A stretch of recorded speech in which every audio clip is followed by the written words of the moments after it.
Tonight in the Parlour, music festivals and the pursuit of outdoor revelry. Sure, it allows a certain disconnect from the day-to-day domestic. All of that mind-melting merriment in Irish fields, entire seasons flashing before your eyes, cagoules and cans and a systematic disorder of the senses. So we'll be learning all about that tonight, as well as enjoying some music from Navie Ted. So let's go inside and have a real good time tonight.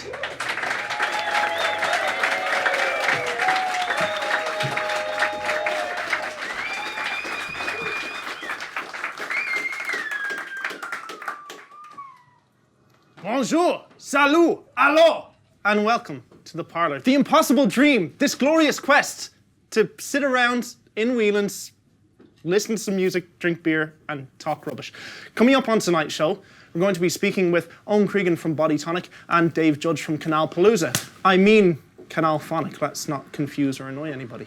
Also on tonight's show, providing us with a prog rock, kraut trance, high-tech train wreck, bit of a tongue twister there, we have Twinkranes, rare live performance from them, alongside an interview with our inimitable backstage tomcat, Ray the Kid Wingnut.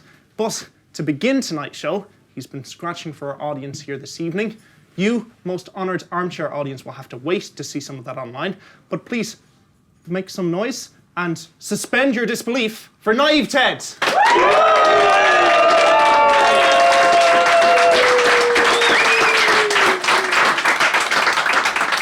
Welcome to the show, Navie Ted. A pleasure to have you here. As I understand it, a bit of a trek coming from Limerick, yes? How are you? This is your first time on TV. Exciting moment for you. Did you ever think it would happen? And how long have you been scratching, Navie Ted?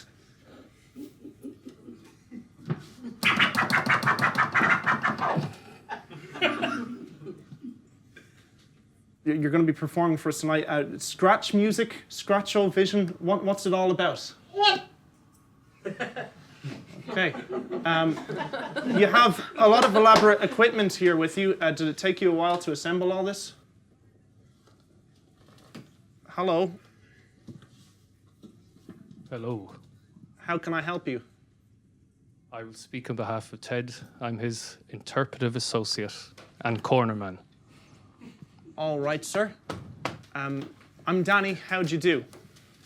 Nice to meet you. What is your name? I'm Lavish Steve Lavish. Lavish Steve Lavish. Okay.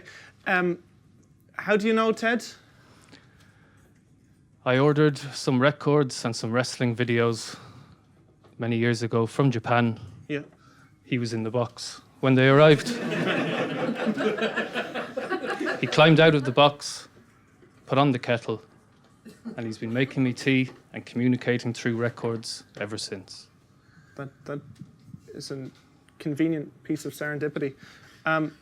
So you act as his interpreter. He won't speak to myself. Can you tell us why Navie Ted wears a mask? He doesn't wear a mask. Okay. And as I understand it, he's been embraced by the wrestling community in Japan. Tell us about that, Lavish Steve Lavish. He's very big in Japan. Does he do wrestling himself? No, he's not a wrestler. Okay. He's a scratch entertainment superstar. Okay. As I understand it, he's been involved with the community scratch games and community scratch music. Obviously held in Galway just recently.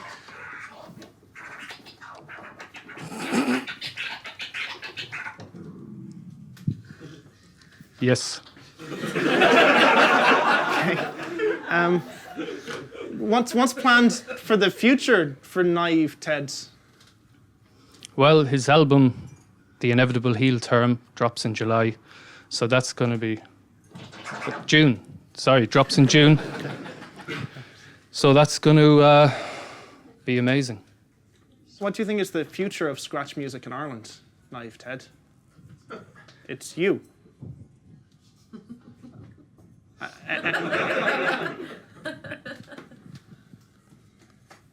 Well, tell us, Lavish Steve Lavish.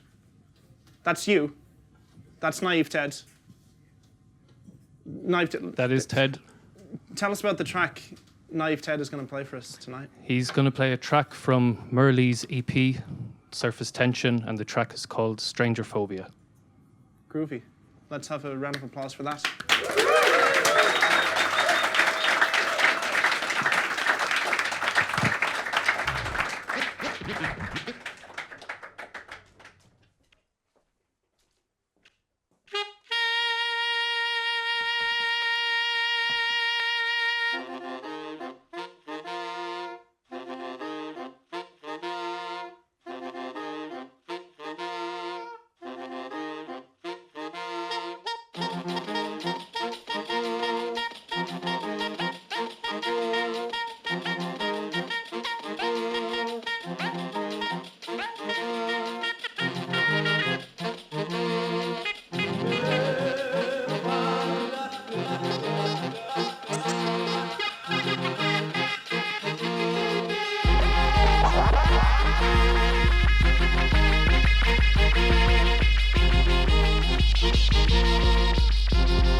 Humans are liars.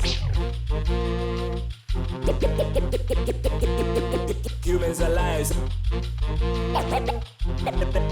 They hunger for blood. Humans are liars. Humans are liars. Hunger for blood.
Who corrupted your mind? Who corrupted your mind? Who corrupted your mind? Who corrupted your mind? Who corrupted your mind? Who corrupted your mind? Who corrupted your mind? Who corrupted your mind? Who corrupted your mind? Who corrupted your mind? Who corrupted your mind? No one.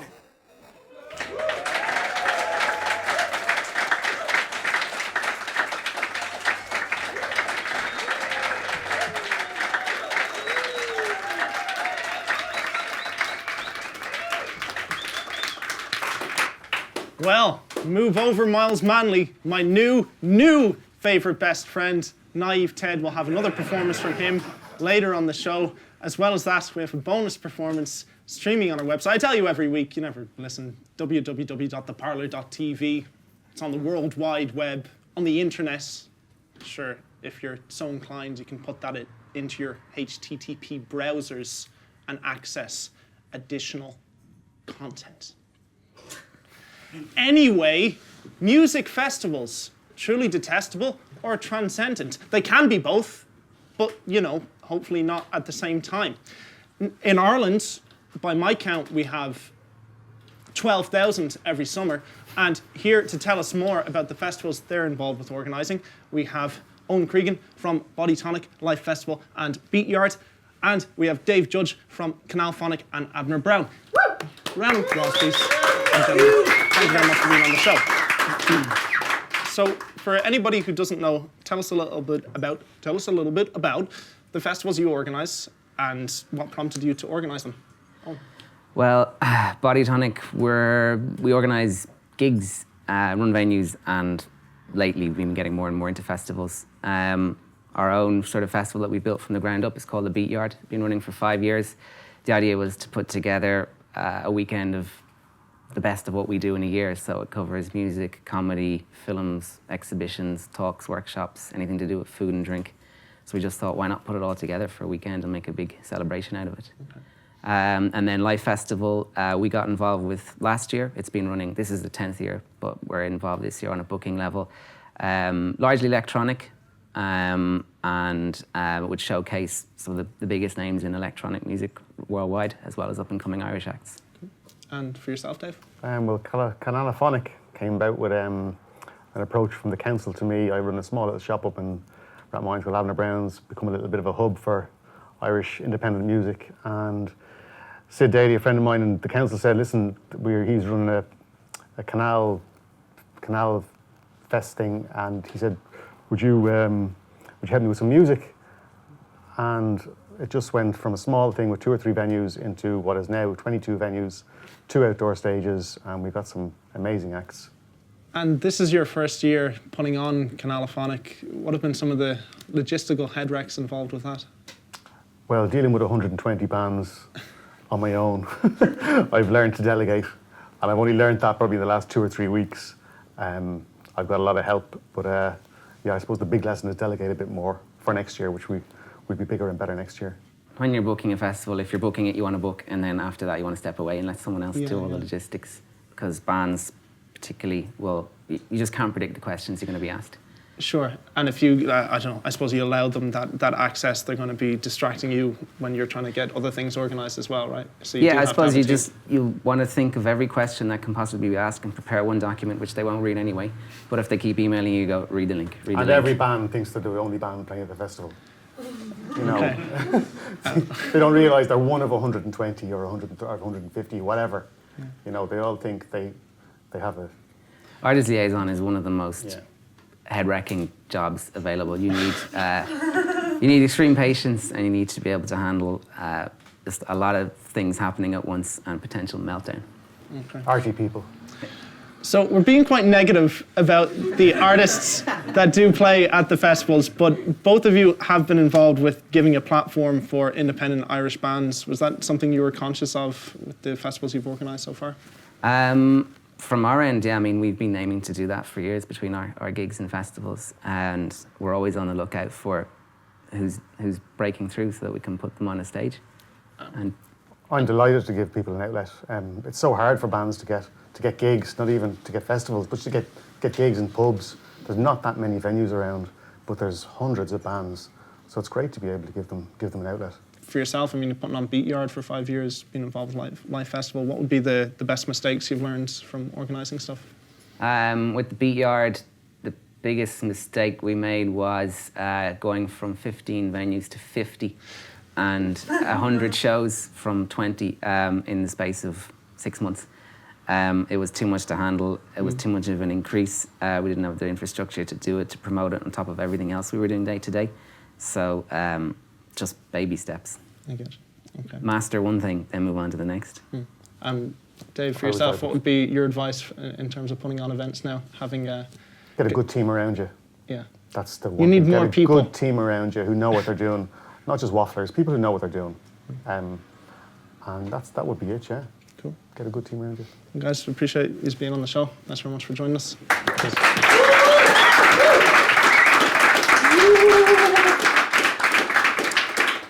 Well, now we have a rare live performance from the psychedelic Dublin duo Twinkranes, alongside an interview with Gimme a Ray. Gimme a Wingnut. Ray, how's it going?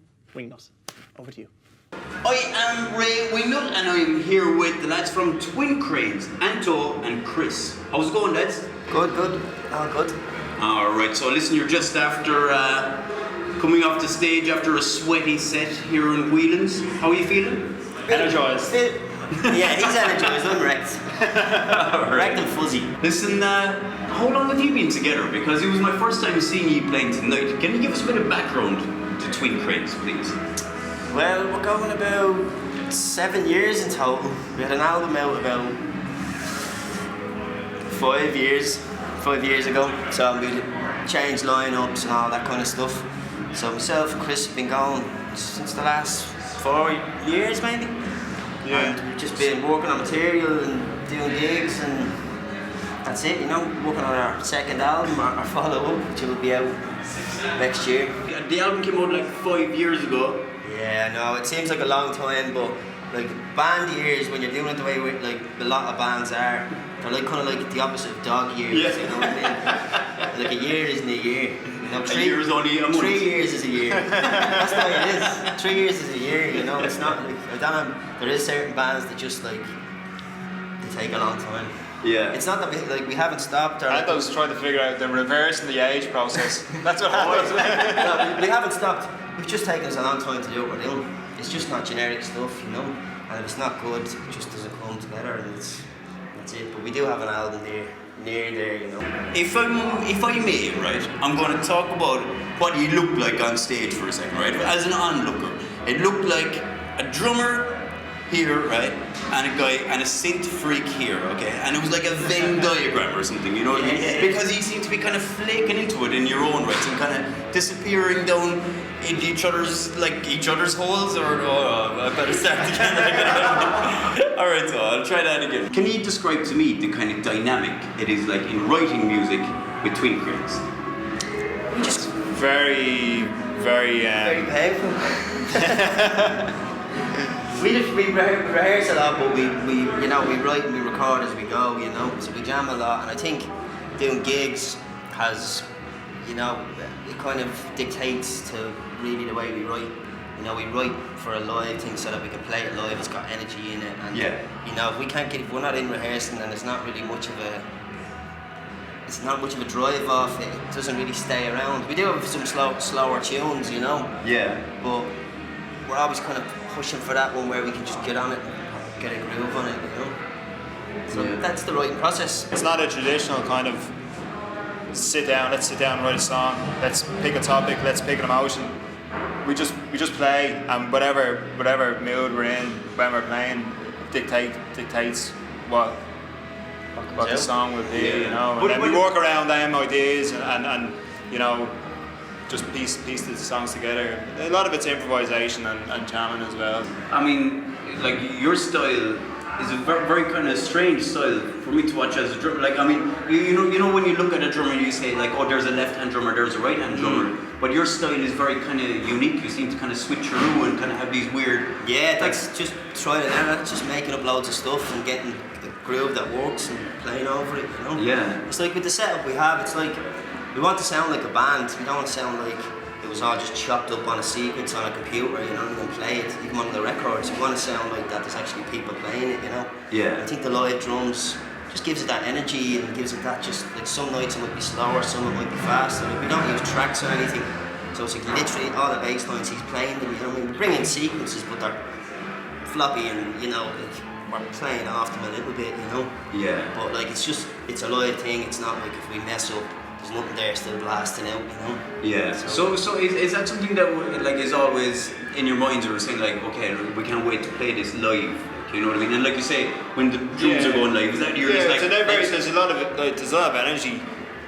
I think it's the, you know, on the edge, this kind of energy that you get from playing a gig, you know. Well, it's only... It adds to the excitement. It's very easy to sit down and make a piece of music on the computer and hit play, you know. Yeah. I think that's very important for us to actually play live, you know, and put ourselves out there, you know. Well, I think it's what there's only two. It can kind of fall apart nearly at any moment, you know, because if he stops, that's all the music gone. It's the excitement. And if I stop, it's just like there's no guitar filled it in or anything else, you know. So it's, I think it leads to that kind of shit that's going to fall apart at any moment, which you'll be thinking constantly through the gig. This sounds too good, we're dead. We're just going, just two of us. We just get like that's it. There's no one kind of duck walking around the stage or doing any of that, you know. Which sometimes you think that might play against you because like it's, you know, it's people like, well, they're really just into their. There's not really much going on. It's just him playing, you know. Yeah. But like, that's what it's about. Exactly. Well, I gotta say, listen, I thoroughly enjoyed the gig. It was really extraordinary. Like, I mean, I'm thrilled to finally catch you at last. So listen, thanks a million. And yeah, enjoy the rest of the night. Rock on, lad. Yeah.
Tasty.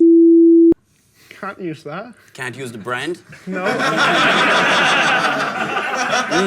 Keep sipping. Tasty brown stuff. Tasty brown stuff, right? How are you? Grand, not a bother. Hey. We're talking about music festivals earlier. Yeah. Do you have any good music festival stories to enlighten our audience, maybe to educate them? Well, everyone has music festival stories, you know, like, because it was like you said in your intro, they're everything that's brilliant and everything that is carnage written all over it, like, you know what I mean? But last summer, I had a weird meeting. I met a fellow that I hadn't seen in months. And he said to me, he goes, so it was last summer in West Kerry, and he says to me, he goes, man, I saw you at the Electric Picnic. And I was like, I wasn't talking to you at the Electric Picnic. And he says, yeah, man, you were asleep under a tree at about 11 o'clock in the morning. And I says, wait a minute, no, I was like, that sounds a bit, that sounds a bit mad, you know what I mean? And I thought, wait a second now, this is nothing mad. There was nothing untoward going on. I passed out after a crepe.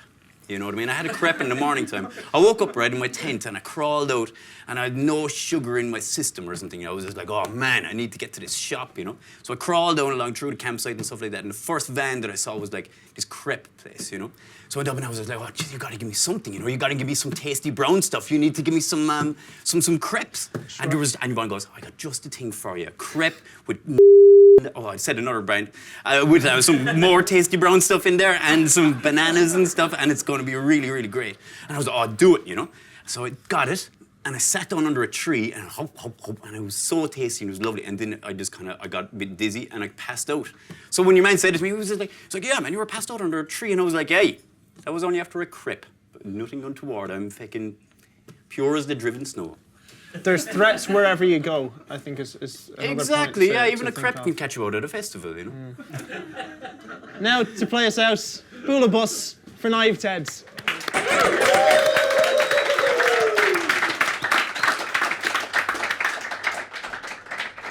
Experience, real life, art. You know, I knew all this constant hopping on art was going to cause trouble.